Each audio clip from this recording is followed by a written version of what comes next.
Welcome to Baltimore. What if I told you that your story can change the world? From news to movies to simple conversations, our daily lives revolve around the stories we take in. Every day, news stories shape the stock market. Thousands of people flock to movie theaters to watch their favorite storytellers, and thousands more scour social media sites like TikTok, Instagram, Facebook for the perfect stories. The demand for news stories only keeps rising, and telling a story is a powerful thing that can have world-shaping outcomes when done correctly. That's why as an undergrad, I challenged myself to write my very own book without any prior publishing experience. We all have a story to tell, but not everybody lets theirs out. For one reason or another, we all find different ways of keeping ourselves from tapping into the immense power that is storytelling. Maybe for some people it's time, maybe for others it's motivation, but for most people, it's writer's block.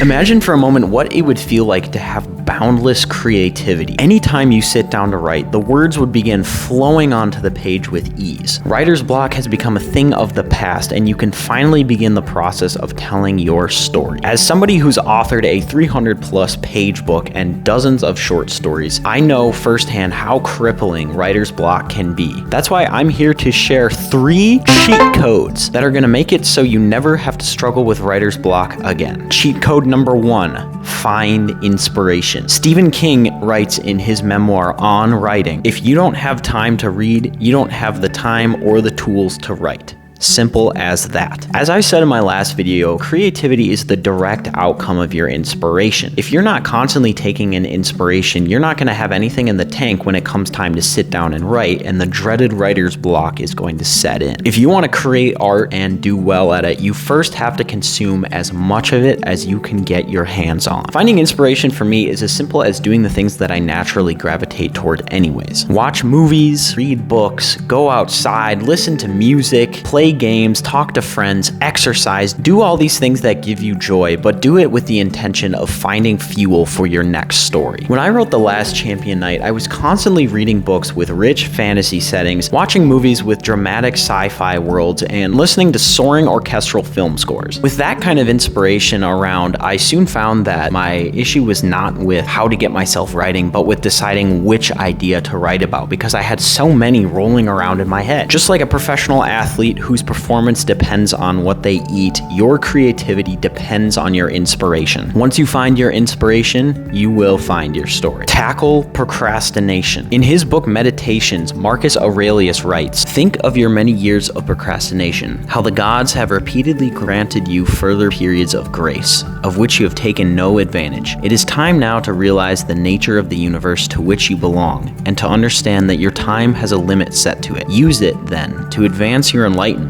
or it will be gone and never in your power again. Procrastination is a problem of epidemic proportions in our society. Too many people are standing in the way of their own success simply because they'd rather not do work. The root problem of procrastination lies in our belief that the work that we want to do is either going to be too hard or that it's going to become easier at a later time. And if our mindset is focused on waiting for the right opportunity, waiting for an idea to spring into our minds, waiting for the perfect window, it will be easy to let procrastination stand in the way of our story. To combat this, I like to use what's called the 5-minute rule. Instead of sitting down and devoting hours of your time to plotting out your 12-book YA dystopian fantasy series, just commit to 5 minutes of writing at a time. Once those 5 minutes are up, you can completely walk away, go back to playing Fortnite or whatever it is you were doing, knowing that you've taken steps towards your goal. A task that's simple enough to be completed in 5 minutes may be all you need to help beat your procrastination paralysis. The 5-minute rule is especially powerful because it eliminates the barrier between you and beginning your work, which is often the hardest part. Oftentimes, once you sit down and begin the process of writing, those creative juices are going to be flowing, and before you know it, those 5 minutes will be up, and you may not even want to quit once that happens. Repeatedly using this 5-minute rule can help you create habits that will beat your procrastination paralysis and help you eliminate writer's block for good. Overcome imposter syndrome.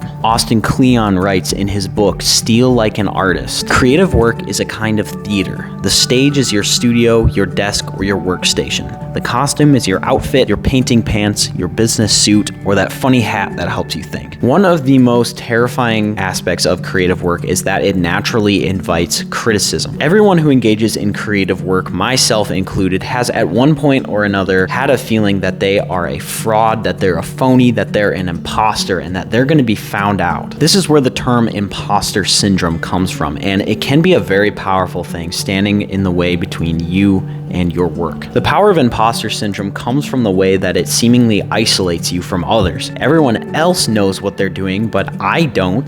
Everyone else has a plan, but I don't. Everyone else has special training, but I don't. Newsflash for you, no one knows what they're doing. Not me, not you, not anybody else, not even the New York Times best-selling authors. No one knows what they're doing. We are all imposters. To combat imposter syndrome, it's important to recognize your emotions and validate them, but also to embrace them. If you truly are an imposter, then fool yourself into believing that you're a writer. And once you've done that, fool others into following your writing. Once you've suckered those people into following your work, use that platform to then converse with other writers about bettering your craft. My writing sucks, but here you are watching my video, so who's the real imposter here? There is immense power in storytelling, and the demand for good stories is only growing by the day. I believe that everybody has a story to tell, you included, and if you need a reason to begin writing, I hope that these were helpful for you. If you benefited from any of these tips, please do let me know down below. I really do appreciate the feedback, and let me know if you'd like to hear any more tips about writing advice. I'm always willing to expand on any of these ideas or venture into new areas as well. If you haven't seen it already, do go check out my video about how I wrote a book in college. That's going to be linked above right there. And as always, please do like and subscribe if you'd like to see more of this stuff in the future. Until then, I hope that you guys will keep reading and keep